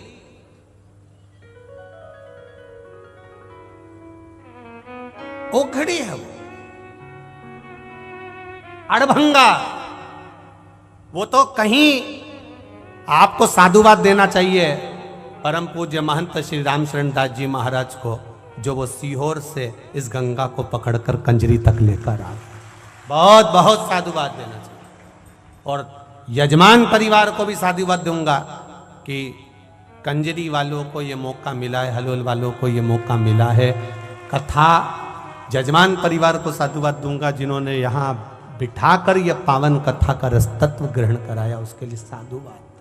बहुत बहुत साधुवाद। क्या मिलेगा ये तो 3 महीने के बाद में जो तुम अगली कथा में बैठे मिलोगे तब मालूम पड़ेगा कि बाबा ने क्या दिया। ये वो जाने उसका काम। केवल तुम्हारा भजन, शंकर का गुणगान, शिव का स्मरण, शिव भक्ति को करो, शिव तत्व को जानो शंकर। और जैसा आपको मौका मिला है, ऐसा बरहानपुर वालों को मौका मिल रहा है 3 तारीख से 9 तारीख तक फरवरी में 2 बजे से 5 बजे। ये शिव तत्व। और देखो, आज कथा का तो 6ठा दिन होगा, कल कथा का 7वां दिन होगा। आज कथा तो ये समय हो गई, कल की कथा सुबह 9 बजे से 12 बजे तक रहेगी। मेहमान घर से जब जाते हैं तो बच्चों को कुछ ना कुछ देकर जाते हैं। मेरा महादेव भी आखिर दिन जाता है तो कुछ ना कुछ देकर ही जाता है, कुछ ना कुछ देकर जाता है। कल कथा सुबह 9 बजे से 12 बजे तक होगी कंजरी में, पर टीवी पर कथा का समय यही कितनी बजे? 2 बजे से 5 बजे तक रहेगा। टीवी में कथा का समय यही रहेगा, कथा का समय। पर कंजरी में कथा का समय 9 बजे से 12 बजे तक। अपने परिवार वालों को, इष्ट मित्रों को कह दो, एक दिन की कथा आसन लगाया, सुन लिया, चित्त धारण कर, आनंद। शंभु शरणे पड़ी मांगो घड़ी रे घड़ी, दुख काटो दया करी दर्शन आपो। शिव तत्व की ओर। कारकोट, मांग तुझे क्या चाहिए, तू बस मेरे सम्मुख में बैठा है, केवल बैठा है, मांग ले। एक पत्र और है।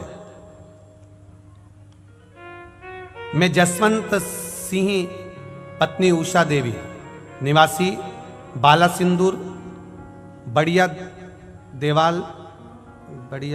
देवास, जिला महिसागढ़, गुजरात। मेरा मोबाइल नंबर ये है। कहीं बैठी हो तो हाथ हिलाइएगा जिन्होंने पत्र लिखा, जिन्होंने भी पत्र लिखा हो। मैं जसवंत सिंह पत्नी उषा देवी, निवासी बाला सिंदूर, बढ़िया देवासा, महिसागढ़, गुजरात। कहीं बैठी हो तो हाथ हिलाइएगा। बैठी है पीछे? हाँ जी, हाँ जी, हाथ हिला दीजिए। हाथ दिख गए। श्री शिवाय नमस्तुभ्यं। गुरुजी, मैं उषा देवी श्री राम शिव महापुराण कथा कंजरी हालोल से पंडाल में बैठकर कथा सुन रही हूं। आपने कहा था पंडाल में बैठकर कथा श्रवण करने से क्या मिलता है वो बाबा ही जान सकता है। पर गुरुजी आज मैं पत्र इसलिए लिख रही हूं, मैं 3 चीजें लेकर पंडाल में कथा सुनने के लिए आई थी 7 दिन के लिए, और बाबा ने 7 दिन के अंदर मेरी तीनों मनोकामना पूर्ण कर दी। मैं बाबा को प्रणाम करती हूँ गुरुदेव। मेरे बच्चे का कान का ऑपरेशन होना था, उसका पर्दा बेकार हो गया था। गुरुदेव बाबा की कृपा से मैं कथा सुनने के लिए आई और वहां से सूचना आ गई कि ऑपरेशन की जरूरत नहीं है, बच्चा ठीक हो गया। मैं क्या क्या बखान करूं। 3 चीजें मेरी बाबा ने मुझे प्रदान कर दी यहीं बैठे बैठे। ये शिव तत्व है, दिल से सुनो। चाहे राम जी के दर्शन करो, चाहे कृष्ण के करो, चाहे शिव के करो। बैठो बहन, श्री शिवाय नमस्तुभ्यं। चाहे तुम्हारा मन पड़े वहां जाओ, पर दिल से उसका गुणगान करो, दिल से करो। अब करो भजन उसका दिल से, स्मरण करो दिल से, सुनेगा। शिव कथा कह रही है। एक क्षण भी मिले, एक दिन भी मिले, आधा घंटा भी मिले, 5 मिनट भी मिले, 15 मिनट भी मिले, उसको नहीं छोड़ना। प्रयागराज वालों को संतों की कृपा से 2 दिन मिले, 30 और 31 जनवरी, 4 बजे से 7 बजे तक प्रयागराज के मेले में। 1 घंटा भी मिले, 15 मिनट भी मिले तो ले उसको। शिव तत्व को धारण करो, शिव को उतारो।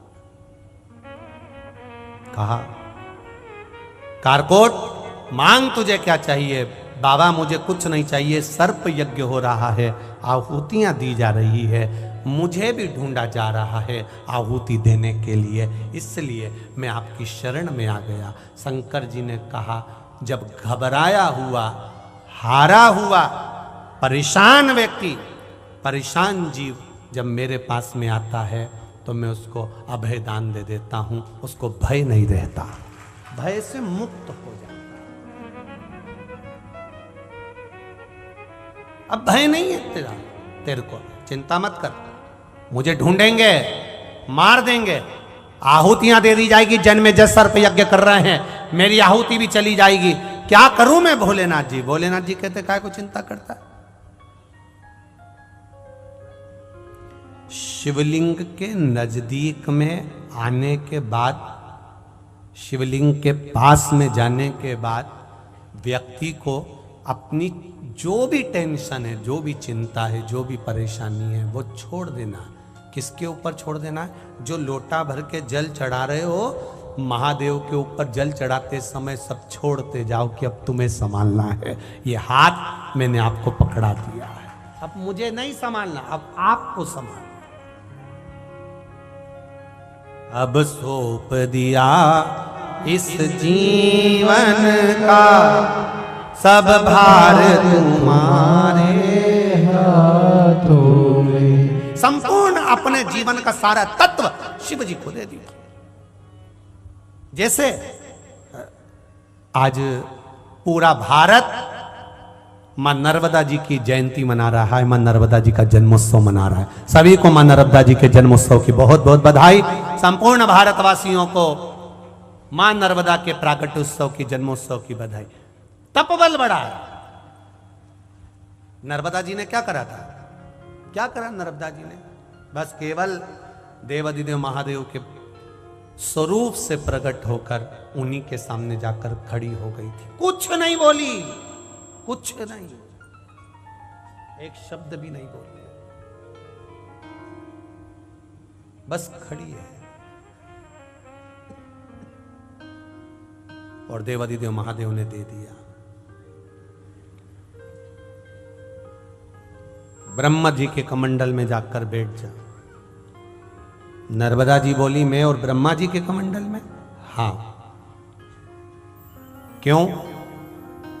भगवान शंकर जी ने कहा, ब्रह्मा जी ने भगवान नारायण के चरण धुलाए थे, उनका कमंडल का पानी खाली हो गया था, उनका कमंडल खाली है। जो ब्रह्मा जी ने चरण धुलाए थे, उनके कमंडल का जल ब्रह्माणी ने अपने कमंडल में झेल लिया है। वो कमंडल का जल जब भागीरथ बाबा तप करेंगे, साधना करेंगे, तो वो कमंडल का जल भागीरथ जी के कहने पर शंकर जी कहते हैं मेरी जटा में आता है, और वो जल गंगाल में से निकला तो गंगा जल बन जाता है। तो ब्रह्मा जी का जो कमंडल खाली हुआ है उसके अंदर जाकर बैठ जा। पहले नर्मदा जी का नाम सरिता था। सरिता जाओ बैठ जाओ ब्रह्मा जी के कमंडल में। ब्रह्मा जी के कमंडल का नाम नारबद्य था। जब राजा पुरुकुस ने तप करा तब सरिता कमंडल में से निकल कर बाहर आई। तब देव अधिदेव महादेव ने कह दिया तेरा नाम नारबद्य से निकलने के कारण नर्मदा होगा, तो जनमानस का कल्याण कर, संपूर्ण विश्व का उद्धार करने वाली। जा गंगा का स्नान, यमुना का पान और नर्मदा जी का दर्शन संपूर्ण विश्व का कल्याण कर देता, संपूर्ण विश्व का कल्याण कर देता। और गुजरात वालों को तो ये तो सुख की बात है, माई नर्मदा वहां से चलकर गुजरात को पूर्ति कर रही है और संपूर्ण गुजरात का कल्याण कर रही है। ये मां नर्मदा।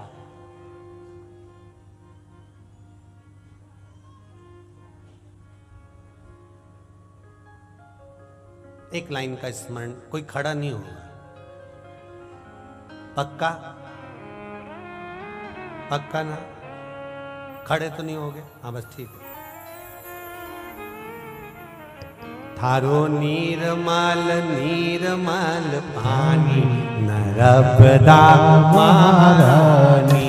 थारो निर्मल निर्मल पानी नर्मदा महारानी। नर्मदा महारानी, नर्मदा महारानी, ओ नर्मदा महारानी, नर्मदा महारानी। तुम नहीं सुधरो, निर्मल खड़े हो ही गए आखिर। थारो निर्मल निर्मल पानी नर्मदा महारानी। थारो निर्मल निर्मल पानी नर्मदा महारानी। ओ नर्मदा महारानी, नर्मदा महारानी, ओ नर्मदा महारानी, नर्मदा महारानी। थारो निर्मल निर्मल पानी नर्मदा महारानी। थारो निर्मल निर्मल पानी नर्मदा महारानी। थारा जल मां विष्णु जी नाये। थारा जल में विष्णु जी नाये। ओ थारा जल मां विष्णु जी नाये। थारा जल में विष्णु जी नाये। विष्णु आय मैया डुबकी लगाई। विष्णु जी नाय मैया डुबकी लगाई। विष्णु जी नाय मैया डुबकी लगाई। विष्णु जी नाय मैया डुबकी लगाई। हो सेवा हो असी सेवा करे लक्ष्मी रानी। माई नर्मदा महारानी। ओ थारो निर्मल निर्मल पानी नर्मदा महारानी। ओ थारो निर्मल निर्मल पानी नर्मदा महारानी। ओ नर्मदा महारानी, नर्मदा महारानी, ओ नर्मदा महारानी, नर्मदा महारानी। थारो निर्मल निर्मल पानी नर्मदा महारानी। थारो निर्मल निर्मल पानी नर्मदा महारानी। ओ थारो निर्मल निर्मल पानी नर्मदा महारानी। थारो निर्मल निर्मल पानी नर्मदा महारानी। नर्मदे हर हर महादेव। बैठ जाओ अपनी जगह पर।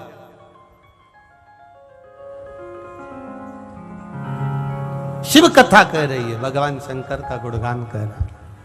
करो तप साधना चित्त वृत्ति स्मरण।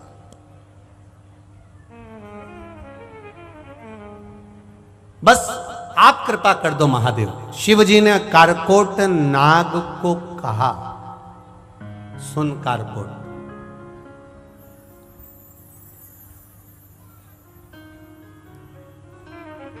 सुन ले कारकोट, तू मेरी शरणागति में आ गया है, विश्वास रख, जन्मेजय मेरे शिवालय के सामने आए हुए को उठाकर नहीं ले जा सकता, बैठ जा।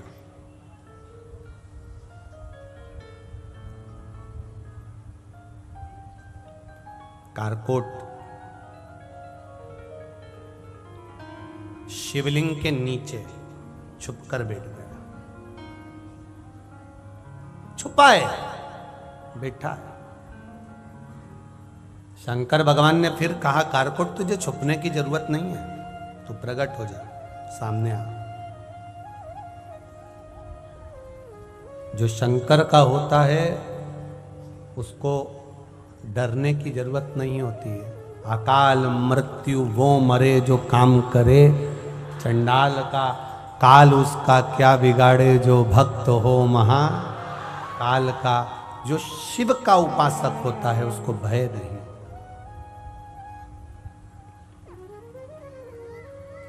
भय किस चीज का करना?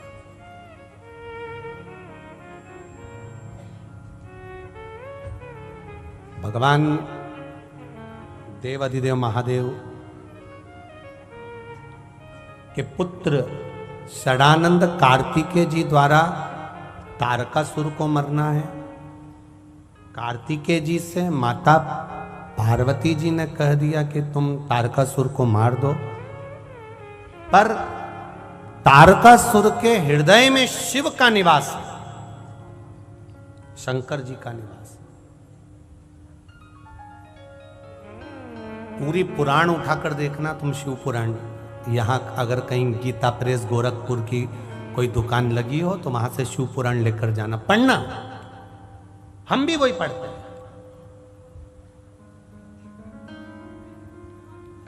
पढ़ो उसको। और गीता प्रेस गोरखपुर की शिव महापुराण को पढ़ना, उसमें ध्यान लगाकर पढ़ना कि भगवान शंकर की दुश्मनी किसी भी असुर से नहीं थी। एक भी असुर से शंकर जी की दुश्मनी नहीं थी, किसी से भी।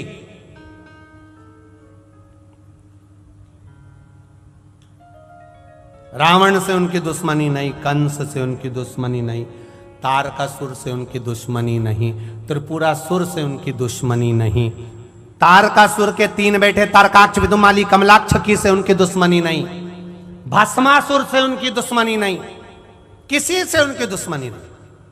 भस्मासुर तो शंकर भगवान का भक्त था, इतना भक्त कि शिव जी के पीछे पड़ गया। भोलेनाथ जी ने कहा, क्या चाहिए तेरे को? कुछ नहीं, सेवा दे दो बस। जैसे कोई गुरु जी के पास जाए और कहे कि साहब हमको यहां पर क्या करना है बता। सेवा करना है, सेवा करना है, कुछ भी ले लो सेवा, जो तुम्हारा मन पड़े वो सेवा लो। शंकर जी ने कहा, सेवा तुझे जो चाहिए वो ले ले, नहीं आप बताओ मेरी सेवा क्या है। शंकर भगवान ने कहा, ऐसा करा कर, रोज मेरे लिए चिता की भस्म लाके दिया कर और मैं शरीर पे लगाऊंगा, बस इतनी सेवा तेरी है। अब वो भस्मासुर चिता की भस्म लेकर आ जाता, शिव जी को दे देता। एक बार भस्मासुर भस्म ढूंढने गया, 2-4-6 महीने बाद उसको भस्म नहीं मिली, बड़ा टेंशन में आ गया, मेरी सेवा अधूरी रह गई। उसकी पत्नी ने पूछा, तुम रोटी क्यों नहीं खा रहे, भोजन क्यों नहीं कर रहे? उसने कहा, शंकर जी ने सेवा दी थी चिता की भस्म लाने के लिए, अब तो लोग मर ही नहीं रहे हैं, तो भस्म कहां से लाऊंगा? पत्नी भी चतुर थी, उसने कह दिया, अपनी खुद की फैक्ट्री चालू करो, दूसरे की फैक्ट्री का माल कब तक लाओगे? अपनी खुद की कंपनी डालो, आत्मनिर्भर भारत, स्वयं का कोई व्यापार करिए, अपनी खुद की कंपनी चालू करिए। क्या करना पड़ेगा? शंकर भगवान से वर प्राप्त करो, कि तुम जिस पे हाथ रखो वही भस्म, ताजी ताजी भस्म तुम्हें रोज मिल जाएगी। तुम शिव जी को दिया ना, अपनी खुद की कंपनी, तुम्हारा मन पड़े उसको निपटा दो, हाथ ही तो रखना। पति के दिमाग में बैठ गई और वो शंकर जी का तप करने चले गया। भोलेनाथ जी ने कहा, मांग तुझे क्या चाहिए। प्रभु, रोज चिता की भस्म ढूंढने जाता हूँ, कभी मिलती कभी नहीं मिलती, बहुत टेंशन में आ जाता हूँ। आपको रोज भस्म चाहिए, कब तक दूसरी कंपनी का माल लाऊंगा, इसलिए मुझे आशीर्वाद दे दो, जिस पे हाथ रखूं वही भस्म। शंकर जी भी भोले थे, उनने कह दिया तथास्तु। अब पति सीधे अपनी पत्नी के पास गया। अरे सुनती हो, धर्म पत्नी बोली, क्या बात है, आशीर्वाद मिल गया, जिस पे हाथ रखूंगा वही भस्म। पत्नी चढ़ गई छज्जे पे। उसने कहा, अपनी फैक्ट्री का माल कभी यूज नहीं करना।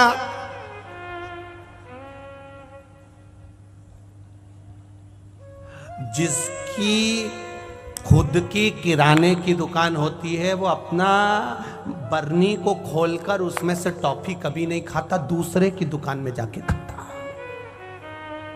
तो उसने सोचा ये अपने को निपटा देगा, तो ऊपर चढ़ गई वो। अब ऊपर चढ़ के क्या बोली, आशीर्वाद मिल गया, आओ जिस पे हाथ रखूंगा वो भस्म। किसी पे प्रैक्टिकल करके देखा? शंकर जी पे 1% भी विश्वास मत करना, वो कभी भी आशीर्वाद पूरा नहीं देते। अच्छा, हाँ, प्रैक्टिकल करके देख लो, किस पे हाथ रखूं तू बता। जिसने आशीर्वाद दिया उसी के पास चले जा। अगर उनने सही दिया होगा तो मालूम पड़ जाएगा, और नहीं दिया होगा तो मालूम पड़ जाएगा।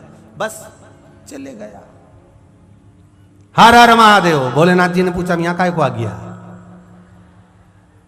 प्रैक्टिकल करना है। कैसा प्रैक्टिकल? तुम्हारे ऊपर हाथ रखना। पास में बैठी थी पार्वती जी, सबसे पीछे भाग गई पीछे। जिस दिन से शंकर जी के पास भस्मासुर आया, उस दिन से पार्वती पीछे हो गई। किसी भी शंकर जी के मंदिर में जाकर देख लेना, शंकर जी यहां बैठे मिलेंगे, पार्वती पीछे हाथ जोड़ के बैठी मिलेंगे। इन्हीं से मिलो। पार्वती हमेशा हाथ जोड़ के ये कहते, हमसे हमारे पास आना ही मत, इनसे भिड़ लो, जो कुछ कर। आराम से ऊपर बैठी पीछे साइड में, जाओ तुम इनसे मिलो। शंकर भगवान ने मन में सोचा, तेरे को ये अक्ल कौन ने दी रे? तो भस्मासुर बोला, सबसे ज्यादा चतुर है एक ही है। कौन? जो गले में मंगल सूत्र पहनती है।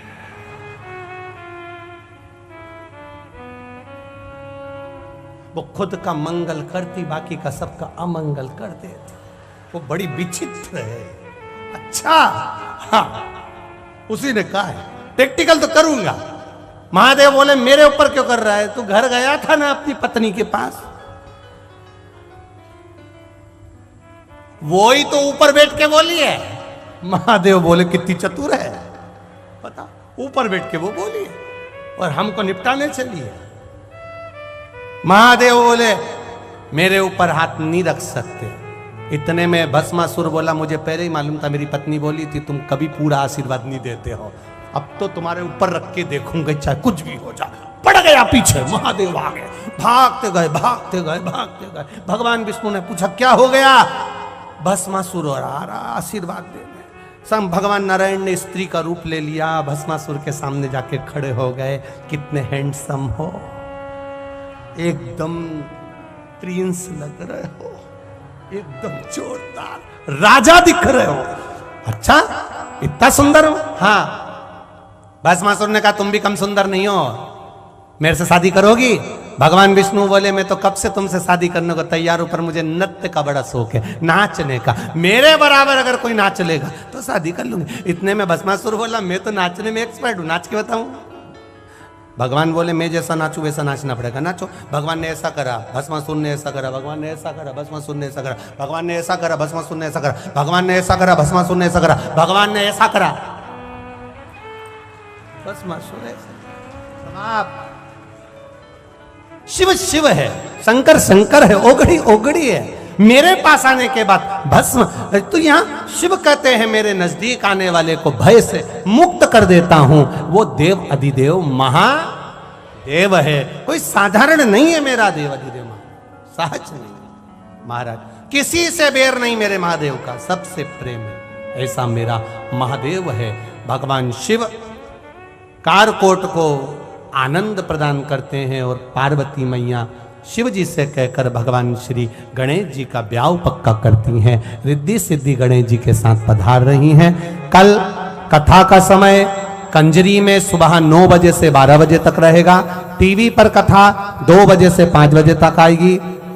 30 और 31 जनवरी को सुंदर शिव चर्चा आनंद के साथ में, त्रिवेणी शिव चर्चा, सतुआ बाबा सेवा शिविर, खाक चौक महावीर रोड, खाक चौक पुलिस थाना के पास, माघ मेला प्रयागराज में होगा। शाम को 4 बजे से 7 बजे तक 2 दिन वहां रहना होगा। 2 दिन वहीं सत्संग होगा और शिव चर्चा होगी। जितने प्रयागराज में जो भी भक्त लोग रहते हैं वो इस क्लिप को अवश्य डालें, जिससे प्रयागराज के आसपास के लोग सुंदर शिव चर्चा में 2 दिन पधारें और आनंद लें। आगे 3 फरवरी से 9 फरवरी तक शिव महापुराण की कथा बरहानपुर की पावन धरा पर, ब्रह्मपुर की पावन धरा पर नवीन कृषि मंडी में दोपहर 2 बजे से 5 बजे तक होगी। आप सब आनंद लीजिए। हर हर जय जय श्री राधे। सभी भक्तों को हर हर महादेव, सादा जय श्री कृष्णा, श्री शिवाय नमस्ते। रिद्धि सिद्धि भगवान गणेश जी के गले में जयमाला दे रही हैं, जोरदार ताली बजाएं। और श्री गणेश जी महाराज रिद्धि सिद्धि के गले में जयमाला पहना रहे हैं। गणेश जी ने जयमाला पहनाई, रिद्धि सिद्धि ने वही जयमाला उतारकर श्री गणेश जी महाराज को पहनाई है। भाव भक्ति के साथ 7 दिवसीय कथा का 6ठा दिवस यहाँ विराम ले रहा है। कल कथा का 7वां